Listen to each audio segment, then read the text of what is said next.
Mark Lawrenson is on the line. Hello. Hello, boys. How you doing? How many signals did Liverpool have when you were at your pomp? Signals? Yeah.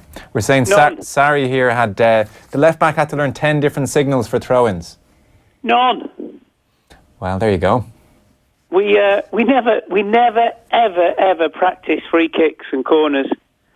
The basis was you're good enough players, you won't be in the first team if you couldn't decide what to do amongst yourselves. And to be fair, when you had the likes of Souness and Dalglish and those kind of players in the team, I suppose they were right. But we never, ever did it at all. And corners, free kicks against, me and Hansen took the two biggest attackers of the ball from their side, which would probably be obviously one striker or two strikers and maybe one of the centre-backs, whatever. Ronnie Whelan was always in the same position. It was known as the Ronnie Whelan position, which was slap bang in the middle of the 6-yard box on that line. He wasn't allowed to move until the ball went out because they'd realised over the years so many balls came in that position, and he was quite good in the air for his size as well, Ronnie. So that basically was it. We were man-to-man absolutely all the time, and if you lost your man and he scored, you got the biggest bollocking in the world. Do you think that still works today? No, it doesn't work today, and in many ways we were lucky to get away with it because we had such good players and players who could turn the game around even if we were behind. But I don't get the zonal marking. I really seriously do not get that, because if you're playing against it, I think you can block somebody off. I don't think it makes it almost impossible for you to recover if the right ball is played in. No, I would definitely. It's the simplest thing is just go and mark man for man, and you are responsible for that guy who you're marking until the ball basically goes out of the box. And I don't understand why a lot of teams just don't do that, because it just solves so many problems. Certainly simplifies things. That brief tangent aside, we wanted to get you on to get your early thoughts on Liverpool and how things are shaping up. So I'm sure, like lots of people, you watched them last night, and there was the West Ham game on the first weekend. I mean, it's quite an interesting thing last night. Even second game of the season, they're playing under this very obvious pressure that they really, really can't let Man City get any kind of lead. And they're almost going out and performing like, it's like May, April kind of territory where every point's important. It has that sense really from the off here this season. Do you think so? I don't think they go on the pitch thinking we have to win the game because Man City won last night. I think they just go out there and we want to win and we have to win because we need to win. I don't think City are uppermost in the thoughts. I think City are uppermost in everyone else's thoughts that's not involved with the football club. I don't think Klopp's big on that either. I think that from last January through to the close of the transfer window, they've just made the best signings, the best number of signings as well. They've really seriously improved the team. Last night he picked the same team that beat West Ham, a very poor West Ham team, by the way, were extremely square, couldn't defend. Liverpool could have won about 8, and Liverpool were probably 6 out of 10 on that day. Everyone got a bit carried away because West Ham was so poor. I expected it to be tough last night because that's how Roy Hodgson coaches his teams. He basically tries to make it so when the opposition have the ball, they can't find any spaces in which to pass.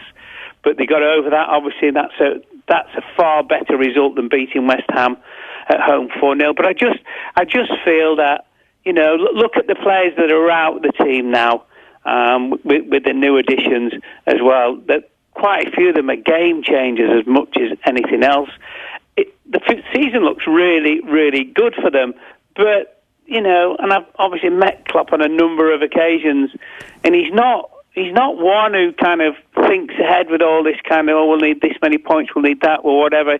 He's very much for in the moment. And one of the things I like about him is if they drop points, he's kind of the opinion, yeah, we drop points, we can't do anything about it. It's the next game. And, and I quite like that. Listen, I think they're going to be really, really close to Manchester City. I do think at the very least they will finish second, but they're not obsessed with them. Really seriously are not obsessed with them. And I think our team in the 80s was a bit like that, which was if I remember one year Manchester United won the first 10 games of the season. Now, can you imagine if that had happened in today's football? All that hype, they're giving them the medals in October. So, and we caught them in the end, and we beat them easily, and I think they finished fourth. So, listen, it's one of those things where I think people on the outside, it's like 36 games to go. Actually, you know what? A woman stopped me in the street yesterday before the game, where I live in Southport, and she said, we need to win by at least 4 goals tonight because Manchester City won 6 at the weekend. And I said to her, you know what? It's an awful long season. If you're going to worry about that every week, I think I'll be at your funeral in January. Yeah. I mean, Mark, you mentioned though the signings they made from January, and it's funny. Virgil van Dijk was obviously the keynote signing then, and like we started off this chat by talking about like defending set pieces. I mean, there were several moments towards the end last night of that game where it was a certain simplicity about how he defended things, but it was very effective. I mean, what have you made of his impact? Because it does seem like he has plugged the gap there. Well, listen, the very first thing you have to say about Virgil van Dijk is a very, very good player. That's first and foremost. And he has the ability, obviously, to lead by example, also to bring people with him. I don't honestly think that Klopp knows exactly which one of the other centre-backs is going to be his main partner at the moment. Obviously, Joe Gomez has done very, very well. He's got Matip, he's got Lovren. So... You just know when you've got a top player. Now, the other thing as well about Van Dijk, he doesn't panic. I think also the goalkeeper coming in, I'm pretty sure the goalkeeper looked and sort of thought they've got Van Dijk as well. He's going to really help me with Alisson, etc. And it just makes such a difference, I think, as well, when you sit in the dressing room and you look round and you just think, especially a team that have been guilty of conceding lots of goals at set pieces and making all sorts of very, very basic mistakes. But all of a sudden you look around the dressing room and you kind of think, we're all right today. Alisson's playing, Van Dijk's playing, and those kind of things. And that does actually make a massive difference. So you're liking what you're seeing early doors in Alisson? Yeah, I think he's a very, very good goalkeeper. But, you've got to be careful because we haven't seen him. He's not been smashed yet. Well, not properly. So, let's see him get smashed by somebody. Let's see how he reacts to that. I think that's very, very important. And you never know with all these goalkeepers, the foreign goalkeepers, when they come in, because the Premier League is unlike lots of other leagues, as we know, and they do pile the ball in there, and especially the lower teams in the league kind of play a bit, obviously, from back to front and chuck the ball in there and say, come on, then can you deal with this? All goalkeepers in the Premier League are all very, very, very good shot stoppers. Absolutely all of them, apart from Karius. But there's, this is the difference, and I think also, so Alisson's got to cope with the crosses that come in and the mayhem that ensues. But also, is Alisson the kind of goalkeeper who doesn't touch the ball for 20 minutes and then makes a brilliant save? If he is, he will be absolutely world class, because that's the difference. All these guys can make brilliant saves, but lots of them can't make brilliant saves after doing nothing for 15 or 20 minutes, and they become the top goalkeepers. Interestingly, I was reading a report today which said that they're using rugby tackle bags to toughen them up in training. Yeah. Well, that's kind of no stone left unturned, isn't it? So that'll be John Achterberg, who's a goalkeeping coach and I think played many, many years for Tranmere as well. That's him and Klopp's idea, and that basically, what I'm talking to you about, getting smashed in corners, that is what they are trying to replicate. There's no way you can ever replicate it 100%, because obviously it's not in a game situation, but that's what they'll be doing with him. But he's a big piece of kit, and he's bigger than you think. Oh, is he? Yeah. Yeah, it's one of those where he's like sneaky big. When you see him, you think, oh, I didn't realise he was that big, but no. Did you and Hansen ever find yourself switching off when Liverpool were utterly dominant and pitched in the other team's half for 10, 15 minutes sometimes? Can you tell you this? We used to actually get told by Ronnie Moran, you two sit in your armchairs. And it was just the same, which basically was, he'd just say, just stay where you are, because, you might not have anything to do, but the worst thing on earth is that you can switch off and you start to drift and maybe go and join in where you don't really need to join in, because you actually make the numbers worse. So that's what they always said to us: sit in your armchairs, you two. And the other word began with B, had 8 letters and ended in S. You can imagine, can't you? Vague idea, yeah. What about what about Keita then? He seems to be settling in really well. Made a really good impression. You know what? I would never, ever, ever go overboard about any player, but oh my goodness, this fella's he's just a freak. The way he gets out of tight spaces is amazing, and he doesn't run. He sort of bounces, and it's almost though his feet hardly touch the floor, and he skips over the ground. He sees a pass. He's got a fantastic engine. Obviously, in the 2 games, well, certainly against West Ham, he started out on the left. I think he can play anywhere across the midfield. I think he could even play off a front 3 if you really wanted him to. And I know it's 2 games, but sometimes you look at players and you just go, wow, this fella really has got a lot to offer. I mean, does that just bring a natural energy to the other players? I mean, Mark, if you have just a signing like that comes in and seamlessly adapts, does that just sort of naturally raise the level of the whole group? Yeah, and it's back to that, in the dressing room, looking around the dressing room. Can you imagine what it's like at City? They must think they're never ever going to lose when they look around their dressing room. I think Liverpool are getting that way a little bit, and then if you think of the players who didn't start last night, who were top players as well, it just puts the guys who start under even more pressure.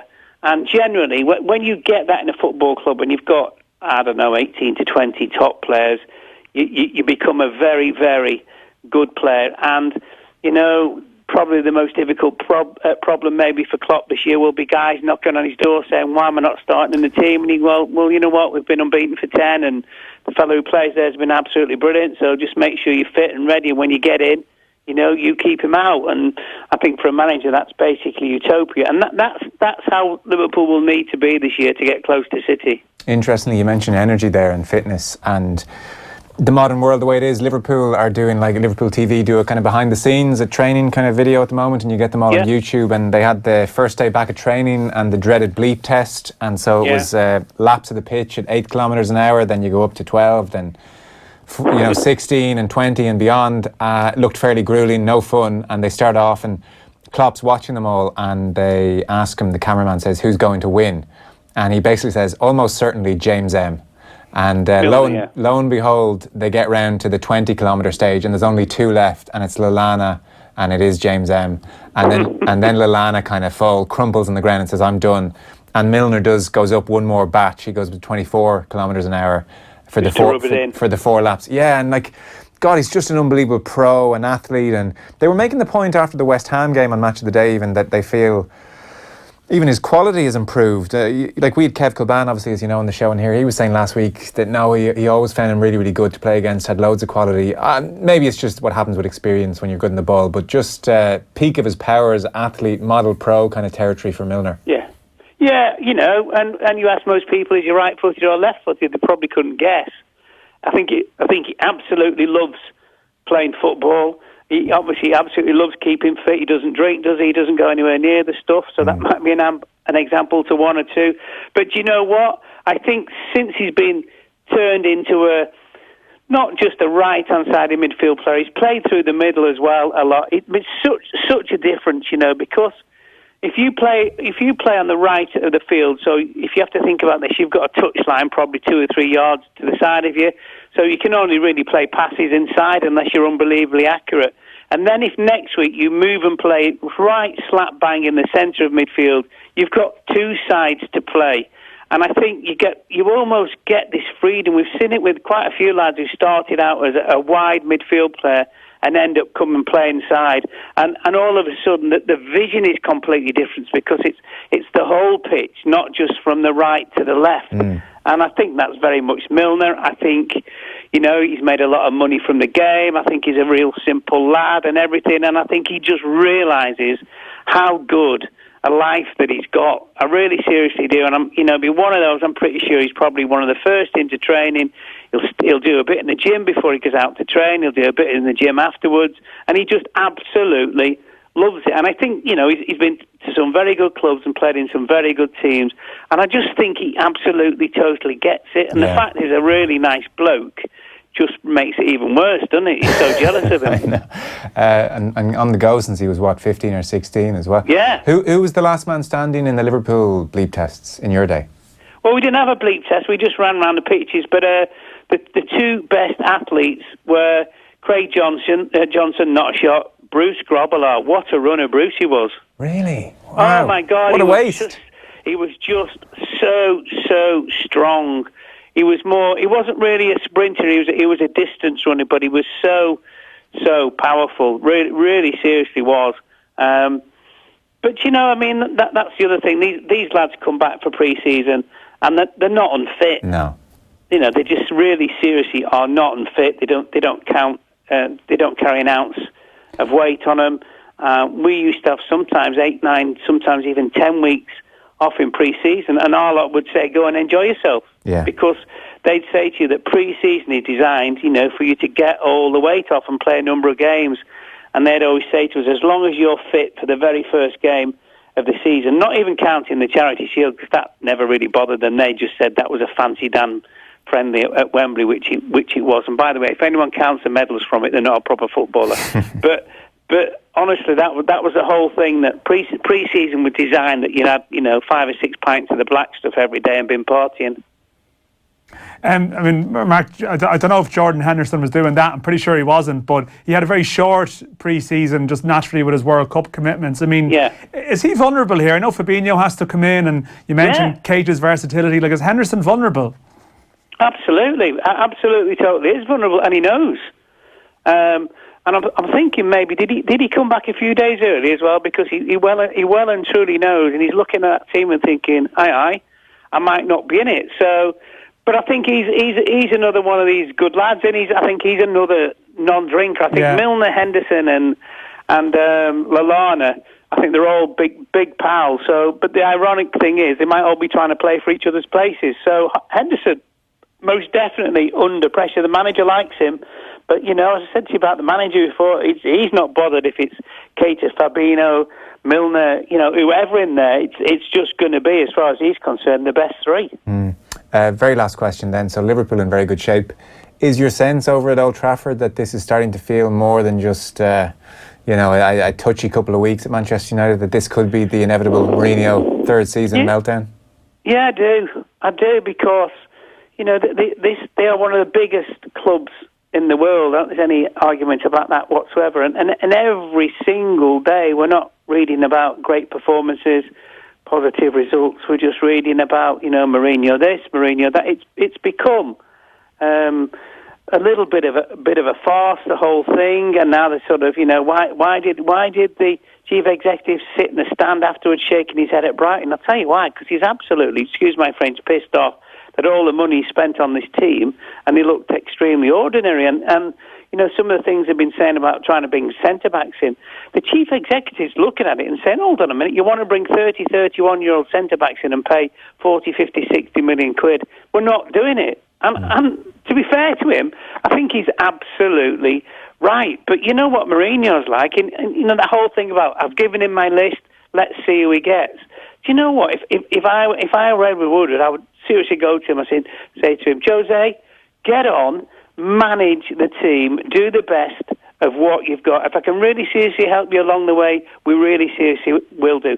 And by the way, hasn't he spent 346 million? Yeah, and he bought Bailly and he bought Lindelof. What I don't, one last one is, what I don't really understand with Mourinho is, he's proved himself to be a very adept coach. Like, he turned, there's so many examples. You look at what he did with Inter Milan, and he turned Samuel Eto'o into a, you know, defensive fourth. You know, he'd sit in the right wing and track up and down. Like, he's managed to put some square pegs into round holes and to work within his means. And yet, he's got 4 reasonable, I mean, not world beaters, but reasonable centre-halves. He can't seem to, even at worst, pitch up the team in some kind of structured way. That's what I don't understand, really, with Mourinho.